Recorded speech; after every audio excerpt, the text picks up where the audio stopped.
Bismillahirrahmanirrahim. Nasihat bagi penuntut ilmu ketika rasa malas itu muncul.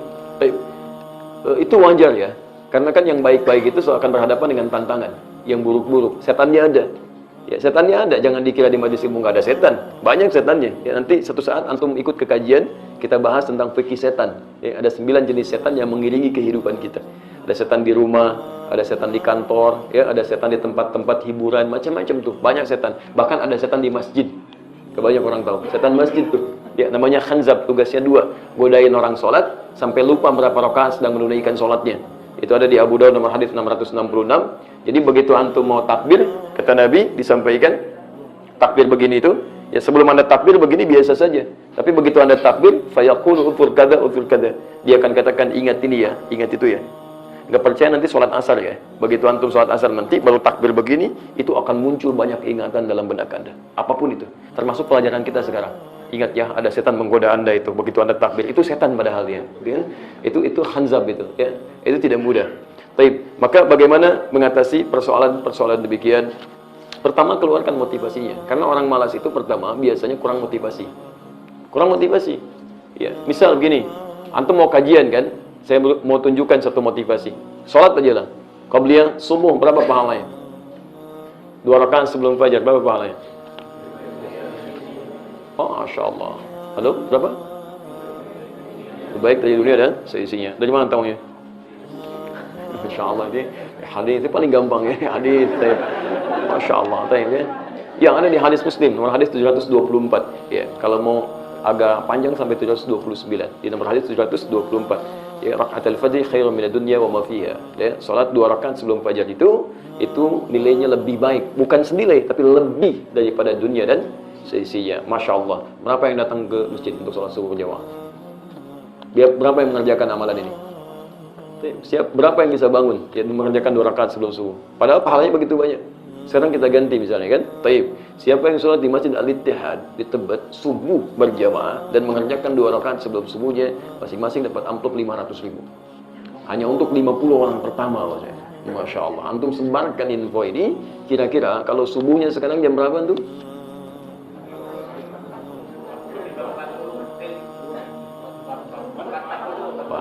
Jemaah Masjid Al-Khansab berbeda pendapat kembali tentang waktu sholat subuh kan? Misal 4.42 misal saja kan? Misal 4.42 adanya di Bekasi 4.41 misal. Taib, datang jam berapa ke masjid?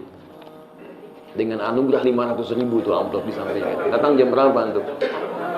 Masya Allah. Bukan cuma jam sekian, ada yang nginap di masjid.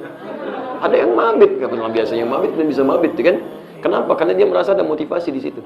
Ada motivasi yang kuat. Maka ketika malas itu datang, keluarkan motivasinya. Disebut istilahnya dalam bahasa fikih ilmu itu dengan wa'dun namanya. Wa'dun itu janji-janji positif yang diberikan sebagai motivasi untuk meningkatkan ibadah. Misal ayat Qurannya turunkan. Quran surah 9 ayat 122 posisi paling kiri sebelah bawah, bahwa belajar pengetahuan agama itu senilai dengan jihad fisabilillah. Senilai. Jadi kalau antum berangkat meninggal di tengah jalan, itu meninggal dalam keadaan syahid. Seperti orang jihad. Ya. Dengan fisiknya. Wa makana al-mu'minuna liyanfiru kaffa falawla nafara min kulli firqatin minhum ta'ifah liyatafaqahu fid din. Tidak semua orang mukmin itu seharusnya sibuk berjuang semua. Harus ada di antara mereka yang belajar agama. Semua ahli tafsir itu sepakat mengatakan. Bahkan Syekh Mustafa Al-Maraghi dalam kitabnya Tafsir Al-Maraghi mengatakan, ayat ini jelas menunjukkan bahwa belajar agama itu disandingkan dengan jihad fisabilillah, dengan berjuang untuk menunjukkan kesamaan nilainya di sisi Allah. Dan bila salah satunya nggak ada, maka yang lainnya lebih unggul. Jadi kalau nggak ada tuntutan jihad berperang, maka menuntut ilmu itu lebih tuntutannya, pahalanya banyak. Makanya pernah ada orang mau belajar, padahal banyak dosanya tuh. Orang bunuh 100 orang, untuk bayangkan. Bunuh 100 orang, mabuk-mabukan, berzina, macam-macam. Tiba-tiba dia pengen bertobat, kan ada sentuhan dalam jiwanya. Dia datang konsultasi pada seorang syekh. Kata syekhnya, ya Masya Allah, bagus sekali kalimatnya. Tidak ada orang sempurna. Ya, setiap orang pernah berbuat salah. Dan terbuka pintu kebaikan. Kamu itu berbuat tidak baik bukan karena nggak punya potensi baik, cuma lingkungan kamu nggak bagus, sehingga banyak pengaruh buruk di situ. Kamu harus hijrah, pindahlah ke tempat di sana. Ada seorang alim di sana, belajarlah kepada beliau. Belajar kamu. Jadi ketika dia memutuskan untuk belajar, dia pengen berangkat hijrah, dia mau berangkat. Ya, dan dia ingin belajar ke majelis ilmu. Begitu datang, dia berangkat, dia jalan, keluar, di pertengahan, maut datang lebih cepat dari apa yang dia duga. Meninggal dunia. Anda tahu apa yang terjadi? Orang ini pernah bunuh 100 orang. Kan? Masya Allah. Kemudian mabuk, macam-macam tadi disebutkan. Ketika dia bertekad untuk berubah, dia bertobat, tobatnya menggugurkan dosa-dosanya. Langkah-langkahnya dihitung pahala. Ketika meninggal di tengah jalan, dakhalal jannah. Turun berita dari langit masuk surga. Bahkan ada ayat Quran di situ mengisahkan isyaratnya. Quran surah keempat, ayat yang ke-100, posisi paling kiri sebelah bawah, di ujung ayatnya. Wa may yakhruj min baitihi muhajiran ila Allah wa rasulih. Dan siapa yang mau berhijrah, memperbaiki dirinya karena Allah dan Rasulnya. Thumma yudrikul maut. Tiba-tiba maut datang lebih cepat dari apa yang dia duga. Dia belum berubah, maut sudah datang. Faqad waqa'a ajruhu 'ala Allah. Maka pahalanya sudah dituliskan di Allah Subhanahu wa taala. Itu majelis ilmu, Masya Allah. Sekarang antum tanyakan, kalau antum sedang malas-malas, tuliskan di buku catatan Anda, bikin di tembok yang luas tuh, sampaikan, kamu ahli surga bukan? Sudah dekat dengan Nabi bukan? Ya, Masya Allah. Sudah hafal Quran belum? Sudah hafal hadis belum? Masya Allah. Sahabat Nabi, dekat dengan Nabi, hafal Quran, tahu hadis, masih memburu satu hadis. Dan ada orang pernah bermaksiat, dimuliakan dengan surga sebagai syuhada. Kamu siapa? Hafal Quran juga belum? Sahabat bukan? Tabi'in bukan? Hadis juga belum hafal? Masih nggak mau talim hari ini? Hati-hati, mungkin kamu meninggal hari ini.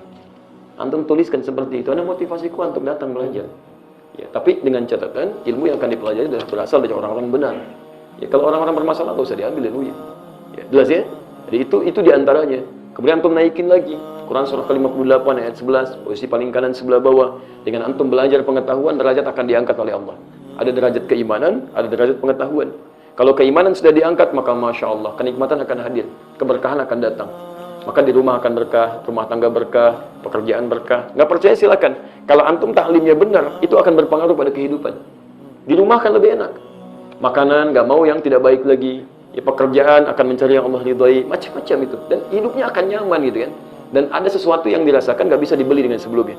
Ya, dulu ketinggalan sholat fardu, ya mengejar proyek merasa senang. Sekarang ketinggalan sholat sunnah, antum menyesalnya luar biasa.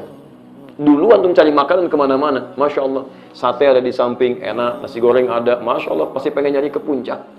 Sate Kadir yuk, Masya Allah gitu kan. Nyari ke sana, berangkatnya ba'da Isya, itu macet-macetan luar biasa, nyampe sana jam 12 tutup, Masya Allah ya. Balik lagi, ya macam-macam kan. Jalan udah di blok, sampai sini ketinggalan, tahajud enggak, zikir enggak, subuh kesiangan, kan? Jadi persoalan kan. Tapi setelah menikmati perubahan-perubahan, Masya Allah, ketinggalan sholat sunnah, udah gelisah. Yang ada itu yang dimakan, yang nggak ada nggak dicari-cari. Ngapain nyari yang nggak ada? Nggak akan ketemu kan? Baik. Jelas ya saya kira ya.